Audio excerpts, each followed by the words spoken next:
Welcome to the NBA Coast to Coast podcast brought to you by thelines.com. Coming to you from the West Coast, Josh Lander, joined as always by Nate Weitzer on the East Coast. And we've only got 4 games here for you guys on a Thursday night in the NBA. Things definitely slowing down as March Madness is also back in full swing today. But we do have a couple game videos up for you and our player props to choose from. So make sure to like and subscribe to that page. Also follow along on thelines.com. That's where we have all the great written content for you guys as well. You can check out everything we're putting up there and use that odds finder tool that we have for you guys. Nate and I use that every morning. Make sure we're getting the best odds available to us from all these sports books, giving us bets in the NBA this season. Nate, let's go ahead and jump through the little 4-game slate we have here and then run through a rematch of this Nets and Cavs game. Yeah, 2 of the 4 games are immediate rematches after one night off in the same location. So we'll try not to get too bogged down in what just happened and correctly predict what will happen next, like we just nailed with the Sixers game last night. But first we got the Knicks on a back-to-back, -3.5 at Orlando. Then, yes, the Cavs -4 at Brooklyn. They were just -3 at Brooklyn, won by 6. The Hornets are truly tanking. They're +9 at the Pelicans, who probably don't care much for wins either right now. And then the Thunder are +4 at the Clips. We'll break that game down for you. Paul George out indefinitely. Norman Powell still out. Totals at 232 after those two totaled 201 in the matchup 2 nights ago. But yeah, looking at this Cavs-Nets game first, total is 219.5. It totaled 224 2 nights ago. And honestly, I see nothing but a bit more offense happening here tonight. I mean, we were targeting the Nets because they couldn't score at all going into this last matchup. But and they, sure enough, they continued their ice-cold shooting, 9 for 33 from 3. Mikal Bridges 0 for 8 from 3. We talked about him scoring, still around 25 per game, but during this stretch here, his offensive rating has plummeted. Nick Claxton being unable to score against Cleveland. He was awful on Tuesday, -33. Day'Ron Sharpe actually came in and took his minutes and was a +27 in 20 minutes. And the Nets actually dominated the boards by 15, got 19 offensive rebounds and 19 second chance points. I don't know how much you read into that. I mean, what I see is the Cavs just not playing the same type of defense on the road as they do at home, not having the same type of dominance in the paint or on the boards. I still trust them to win this game one way or another. I do worry it'll be a little bit closer. I think maybe what I want to do is target the props here for Mikal Bridges and Spencer Dinwiddie to one or both of them bounce back from kind of a rough game. I mean, Dinwiddie still hit his props with 19 and 11 in this loss here. Bridges, I don't think, is going to go 0 for 8 from 3 again. I think we'll see some positive regression. But with him scoring so much, his defense isn't going to be there to shut down Donnie Mitchell. And you saw that. We looked at his last 4 against Mikal. Donnie had a 107 offensive rating, 21 points per game. In this meeting, 31 points and shot nearly 50% from the floor because Bridges can't be the number 1 scoring option and a total lockdown force on the other end.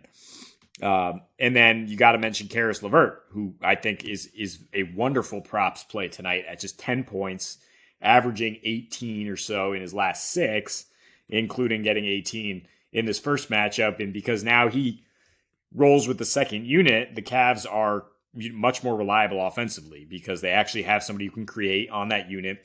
And in this particular matchup, he doesn't have to deal with either DFS or Bridges. He gets to work against Joe Harris, Royce O'Neal, pretty good defender, but not those type of lockdown forces. And so LeVert, I think, can continue to get the scoring going for the Cavs here, and probably go over. But I mean, what I'm doing is just attacking the Cavs money line or teasing it down with another game, in particular with that Clippers under, which I am attacking at 232, way too high. If you want to tease it up a little bit just to get this game down, I think that's one way to go here on this short slate. Yeah, like you said, we want to try to avoid being bogged down by what just happened. And I think some of the stuff you're talking about does it translates. It sort of spans just one game. It really, we're still banking on averages and things that have happened over a larger sample size for both these teams in this scenario. It's just that we did that 2 days ago using the same concept. So you just have to kind of hope that pans out once more. I think the thing that I don't trust sometimes is Karis LeVert to score, and obviously this rebounding discrepancy and the way that the Nets scored.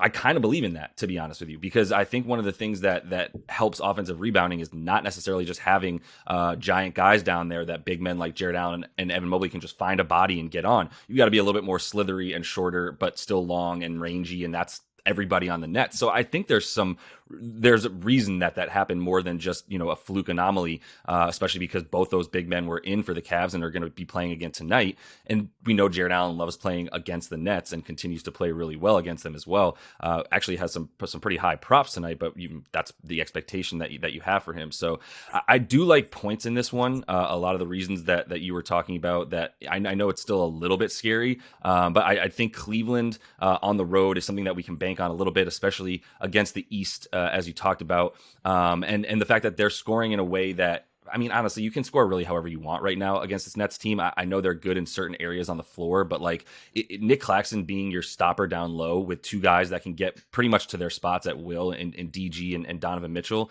I just think that's how you easily score on a team that already doesn't have much of a rim protection. Even though Nick Claxton's been good guarding guys one-on-one at the rim, talked about it a lot this season, he also needs guys around him, like we've talked about, to be effective, and he doesn't have that anymore on defense or on offense. Don't sleep on KD's defense that he brought to this team in the rim protection as well.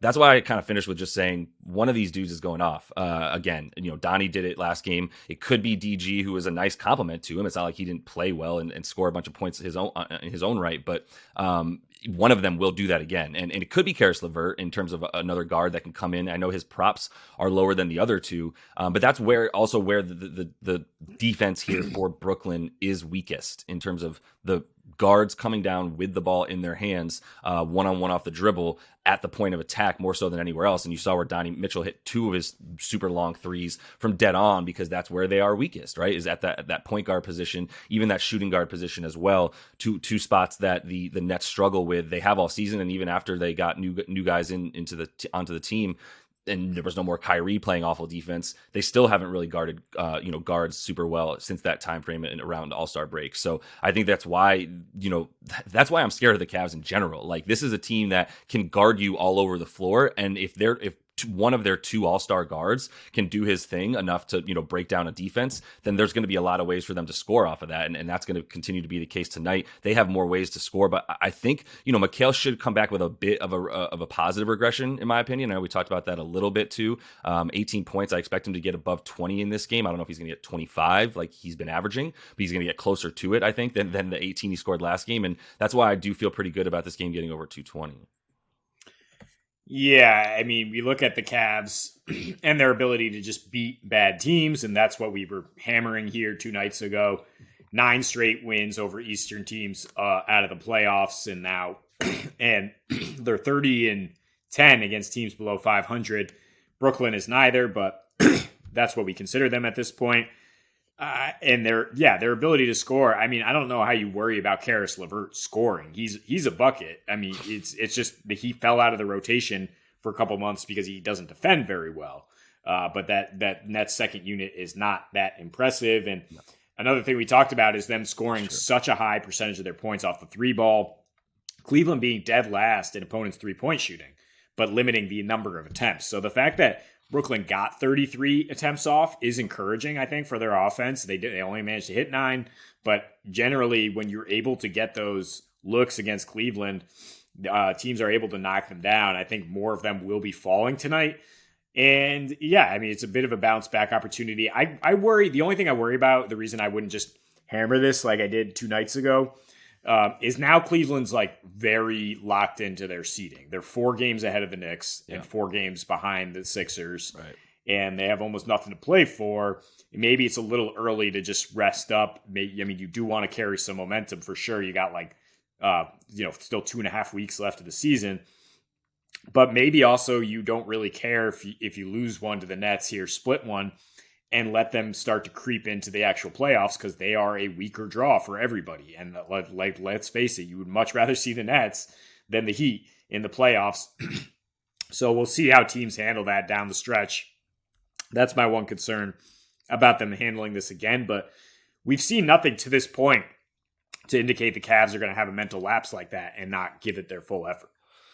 Except for the fourth quarter of the game that they just won by 6, where they were up by 20 just minutes before that, and then kind of just falter because that seems to be something that they were capable of in that game. That would be my only concern. I mean, Darius Garland played, 6 minutes in the quarter. Donnie Mitchell came back in and played a bunch more, but mostly it was the Chetty Osman, Ricky Rubio show in that fourth quarter as well. And I mean, Chetty played well all game. It was kind of a Chetty Osman game, but at the same time, like they weren't necessarily trotting out everybody that they needed out there the whole time. That would be my concern too. Is their care factor in this game? We saw them make a pretty big letdown. And look, I mean, Day'Ron Sharpe, he looked awesome, but he scored 10 of those points in that fourth quarter when the game was over in that garbage time. So do what you will with it.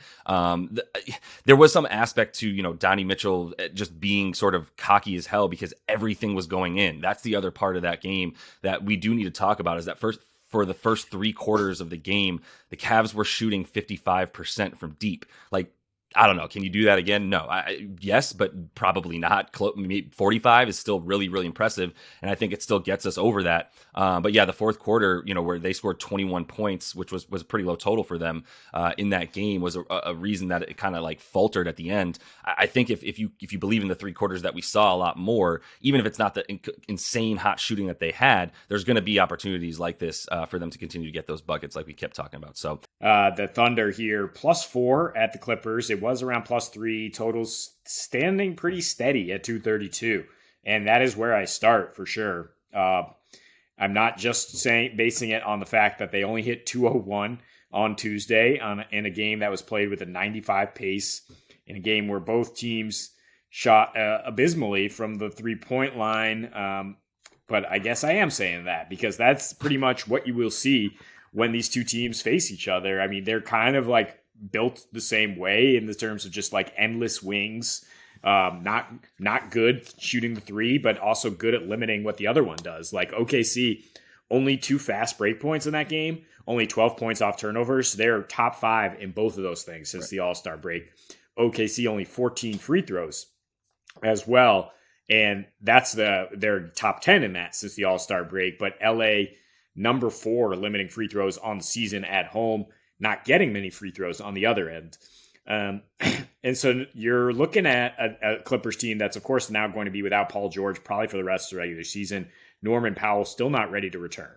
And their last 8 without PG, you can throw out 3 of those games where Kawhi didn't play or other guys didn't play, and they literally just like punted on the second half of back-to-back. Otherwise, they're 3-2. They're still solid, and mostly we've just seen Terrence Mann put his fingerprints all over the game. We are still waiting for his props. I don't understand why at noon we have Mason Plumlee props up at some places, but not Terrence Mann. Like, what are we waiting for, people? Nate's calling you out, Books.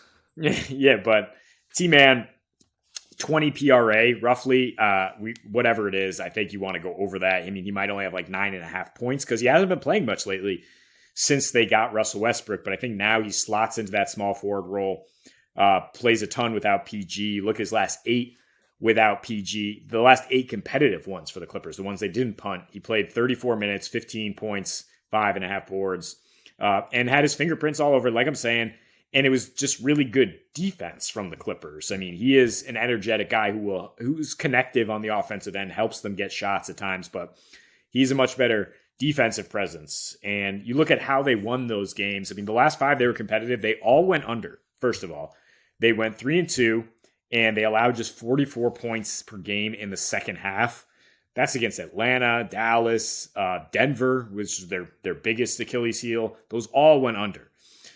So, I mean, you're looking at OKC, again, a team that they match up pretty well against. And a Clippers team that's really going to struggle to score the ball now that Russell Westbrook's your secondary option. That's kind of scary. They're still, at this point, 26th in offensive efficiency at home and points in the paint. And the 4 teams below them are tankers. So, like, you're basically dead last still at home. And what are they now? 9-27 to the over at home. They have gone over in a few recently, but look at who they played. Warriors twice, no defense on the road. Grizzlies pushed the pace. And the Kings, of course, the best offense in the league. And so then let's look at the Thunder. recently, their last 6, 4-2 to the under. Those unders have hit by 15 points per game. In the 3 road games, though, 36 points per game they've gone under. They have some stark home road splits, like lots of young teams, score 10 points per game fewer. They're 22nd in offense on the road.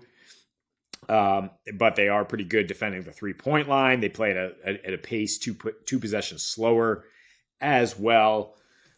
So, I mean, both teams are trending in this direction, definitely to go under.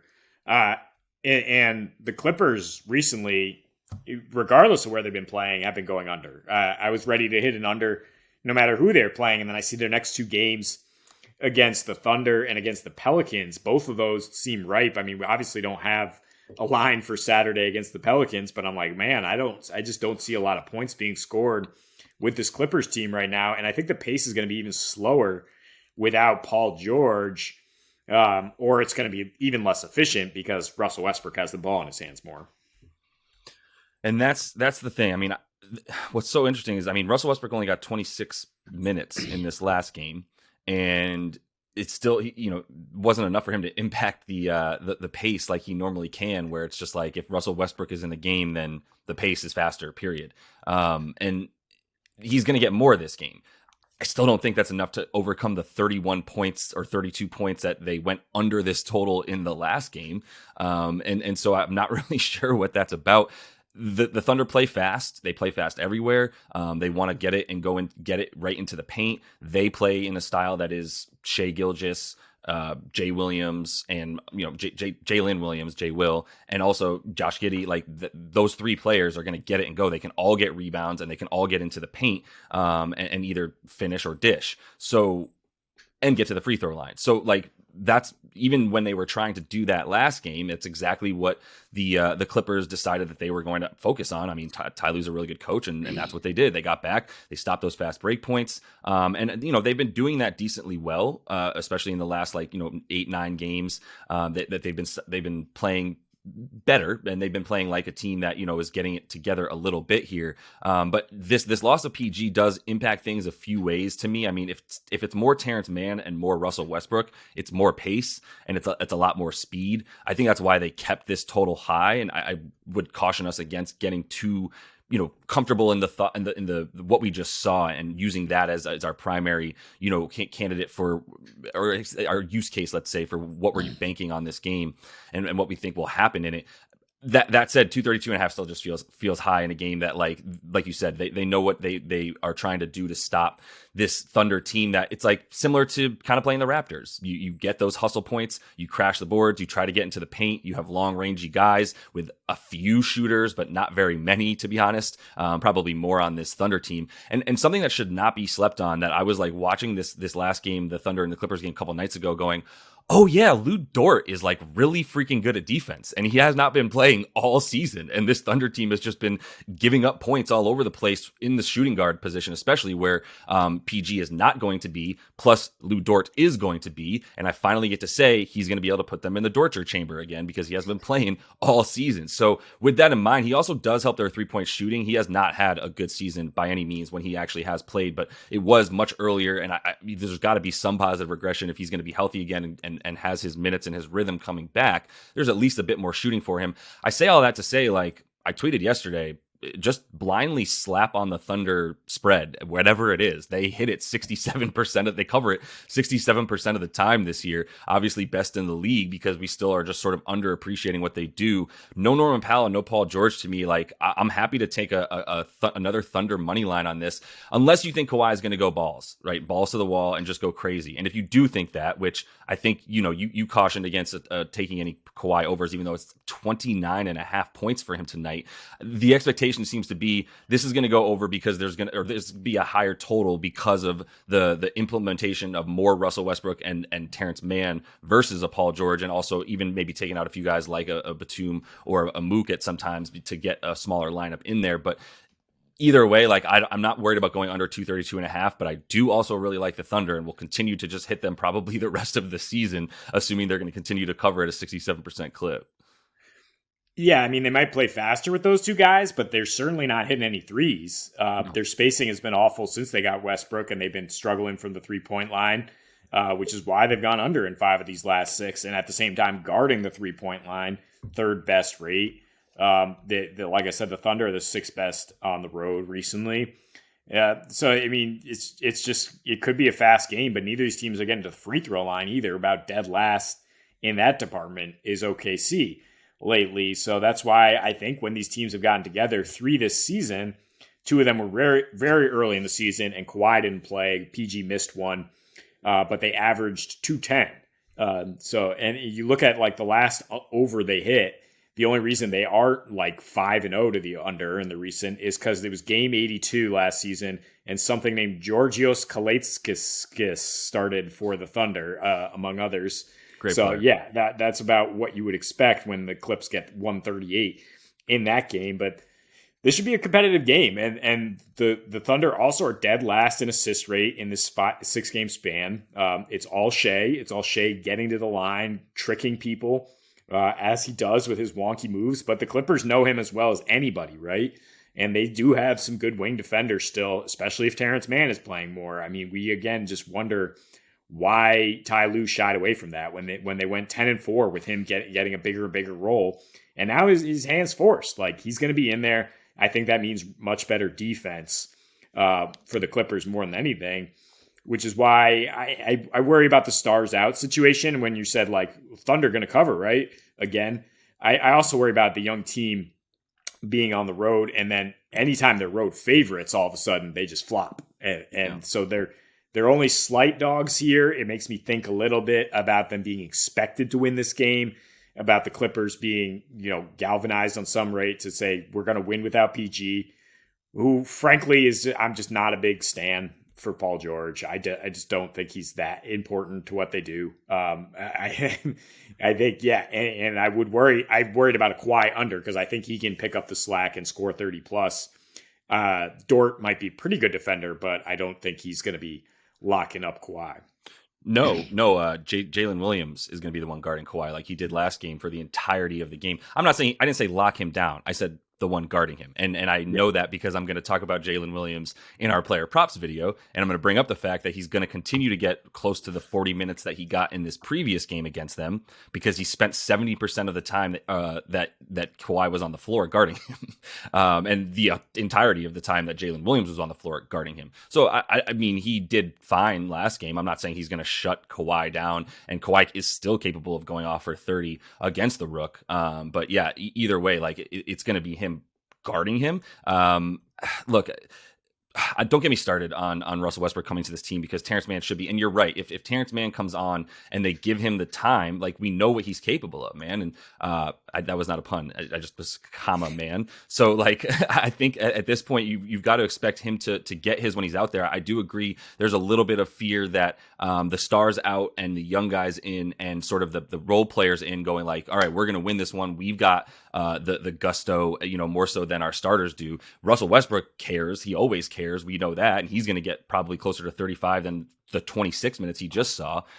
So I don't mean to say that means there's going to be a ton more points. I do think it'll be played at a faster pace than like 94 or for 95. Like I think it's going to at least get up to like 97, 98 because Russell helped it get there. But the thing about Paul George is I agree with you. Like Paul George's shot selection has always been bad. His decision making at the end of games, not always great. But he's an incredible defender and always has been. And he's been the guy on Josh Giddey in the 2 games that Josh Giddey's gone up against Paul George. He's gone way under his props versus the one time that Paul George did not play in against Josh Giddey. And then Giddey went off in those other, in that one and had like 18 boards and 10 assists or something like that. So, that's where you worry about him coming out. So once again, I do think there's going to be more points than 201, but I think there's going to be less points than 233. So I still think that total is a bit high. And like I said, maybe the Thunder are not in as good of a situation that they normally would be, where they were plus 6.5, 7.5 when that game started on Tuesday night. But like I said, again, I'm just going to hit them until the end of the season and assume that this 67% clip they're covering at is legitimate. So Nate, let's just jump right ahead into your first NBA play a prop for tonight. Yeah, it's role player night, I guess, or reserve night is what I'm going with. Karis LeVert who should come off the bench once again, but he's been killing it in that role for Cleveland. Cleveland's been desperate for that third scorer, and he's provided it. He fell out of the rotation for a long time, but in his last 6, he's been getting 31 minutes per game, scoring 18 with nearly 5 assists on a 20% usage rate. Maybe his shooting is a little unsustainably high at 54 and 51, but you know what? It's a revenge game, and he's facing the Nets in 5 since leaving them. He has a 124 offensive rating, shooting 50% and 46% from deep, averaging 19.5 and 3.5 point assists. That is, so it's a Nets team that is weak at small forward, even though they have Mikal Bridges.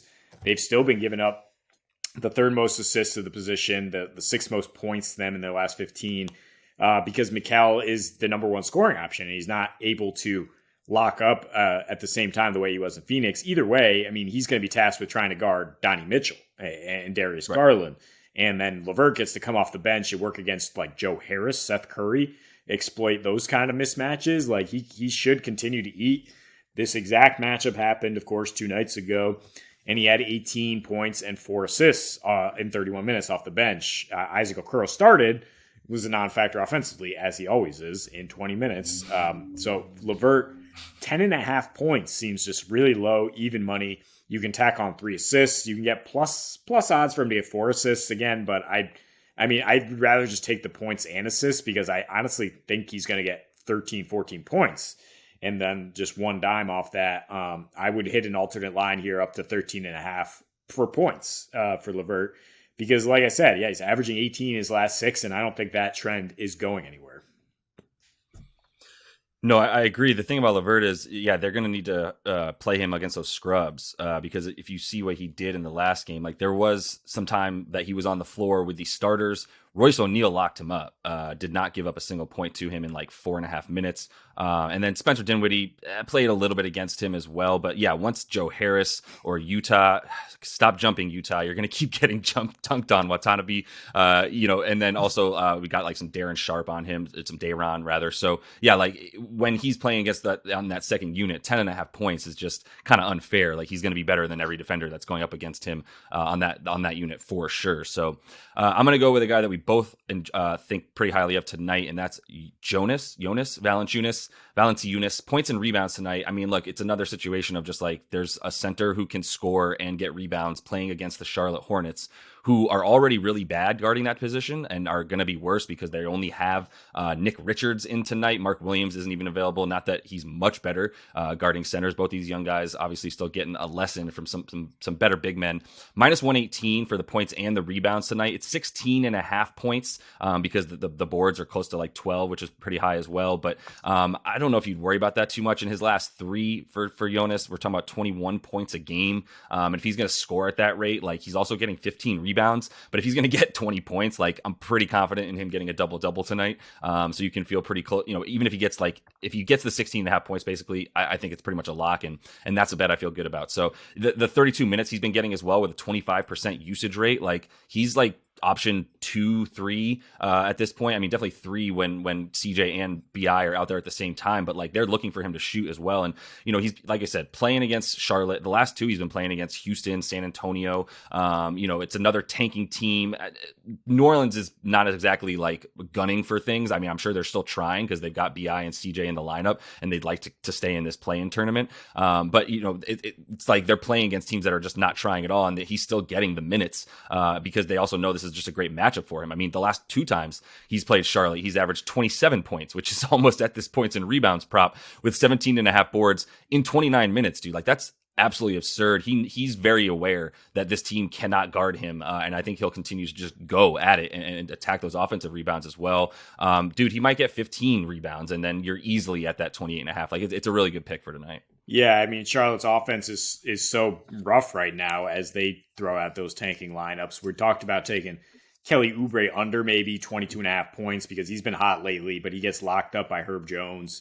I don't know where else they're going to go find scoring, and New Orleans is struggling to find their own scoring. I mean, CJ McCollum is dealing with a thumb injury that has not allowed him to be that guy, and Brandon Ingram handles a lot of the scoring. But I think in this kind of matchup, they'll just throw it in there against Jonas and say, like, go ahead and put that young rookie in the basket. That being said, Nick Richards is coming off a 17-14 game, and he's the only option there. So if you like him to get a double-double, it's like plus 225 just by sheer minutes and by the fact that neither of these teams score a ton. That's certainly possible, but blowout watch there. So role player, extraordinaire Terrence Mann. We still don't have props for him. I think maybe they're waiting to see if he's announced as the starter tonight in place of Paul George, in which case books would change where they list his props. We attacked him a couple times before the Westbrook trade when his prop was only like 9.5 points or like 13.5 points rebounds. If you can get it that low, obviously hit it with a lot of equity there because that's a really good bet. But I mean, we're looking at probably around 20 PRA, which is something he's hit in 4 of his last 5 without Paul George. He played 41 minutes in 3 of those games. And we're talking about being integral to their wins. I mean, their last 5 games where they're competitive without PG. They've won 3 of them against Washington, Dallas, and Houston, and T-Man was huge. He was also huge in a close loss to Atlanta in terms of his points down the stretch. And so looking at his last 8, in which the Clippers actually fielded a competitive lineup without Paul George, 15 points per game, 5.5 rebounds in 34 minutes. That's where we're averaging. So anywhere around, like I said, 20 PRA or 18.5 points rebounds maybe, or just the points. I mean, even though I like under in this game, I do like Mann to be able to get some of those hustle buckets and the rebounds maybe more than anything. The thing I do have up is Russell Westbrook to get 7 rebounds at nearly even money, and that is something I would attack either way. I mean, both those guys are going to be playing a lot now without Paul George or Norman Powell, and both these teams are going to be missing a lot. But the Thunder are going to continue to play fast. They still play at the 9th fastest pace right now, and they just score a lot less on the road, and they struggle to score in this matchup. So I like both those guys to get their boards. Yeah, Terrence Mann for sure. As soon as you see what's up with his props tonight, I feel pretty good about those for sure. I mean, if it's under 10 points, then definitely would say that as well. And the PRA should be close to 18.5, 20, like you said, around there. But and the Westy stuff, he's going to go up from those 26 minutes. We talk about it, and then Ty Lue's going to just have to eat his vegetables and play some Russell Westbrook tonight. So let's finish things off with Jalen Williams hinted at this in the game video about this Clippers and Thunder game that was going to feel good about him tonight on got to be sheer minutes alone, if nothing else, right? 15.5 points, though. Really good odds at minus 102 on FanDuel there. Really like that. And then the 6 boards, you get plus odds. 6.5 boards are plus odds for him on DraftKings, plus 120. He's coming off 8 rebounds. There's a reason that it's plus 120. 6.5 is a lot, but there should be a few more possessions in this game, even if there's not necessarily the cleanest offense or 3-pointers going in or even being attempted necessarily, because the Clippers are now like second in terms of attempting field goals from 2-point. They're not even shooting threes nearly as much.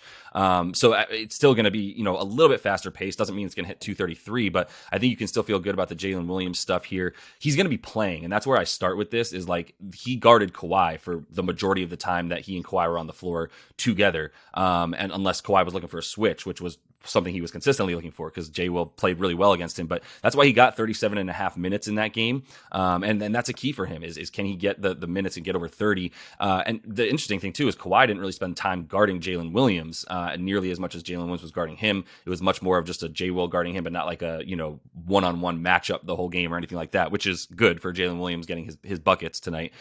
He's hit this prop in 8 of his last 10 games. The only 2 times he did not hit the prop, Toronto and Phoenix. That Toronto defense has gotten nasty, especially at home, and the Thunder got blown the hell out. He got 24 or 25 minutes in that game because the Thunder got blown the hell out. And like I already told you, if he's going to get 30 minutes, then he's going to get this prop, especially on the road where he's not as good this season on the road as he is at home, but he's gotten a lot better over the last couple weeks where, like I said, he's averaging over this prop already and got it in 8 of 10. On the road, he's hit it in 4 of his last 5. The Clippers are weak here. This is where they allow the 4th most points is to power forwards. They give up a ton of rebounds to power forwards as well, for the sake of the fact that like it's Zubac in there down low by himself and Mook kind of doing his thing, but not necessarily playing the most defense, obviously. So there's some opportunity for the young buck Jay Will tonight. Yeah, Marcus Morris surprise start at power forward, right? And then he's not moving his feet too well. at this point. Let's talk rookie of the year though. I mean, he's down to plus I'm glad you said 2,000.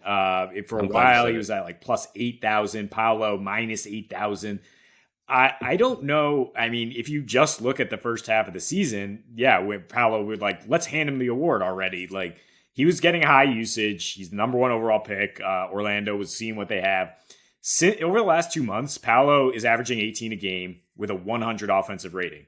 Jalen Williams averaging 17 a game with a 126 offensive rating. I mean, anybody who looks at these advanced stats and the efficiency and being the number 2 option on a team that was probably going to make the play-in, I think you got to give this award to Jalen Williams. We'll see what happens over the last final weeks here, but maybe you want to hit that at plus 2,000 because it could be neck and neck when the final bell hits. If I was given 3 minutes to present my case for Jay Will to the writers who are going to be picking this award, I would hit it right now because I know I could convince them. But I think what it's going to come down to is Paolo is the number 1 option on a team that's not going to make the play-in, but he's the number 1 option, and he's the number 1 playmaker. And you can throw Franz in there, but Franz has also come down to earth big time after a hot start to the season. And so I think, Paolo is a bit more important to his. I'm not gonna say that. Paolo is the guy expected to take on the load and do it versus it being Shy, SGA over there in Oklahoma City, or a little sprinkle in a little bit of Giddey as well.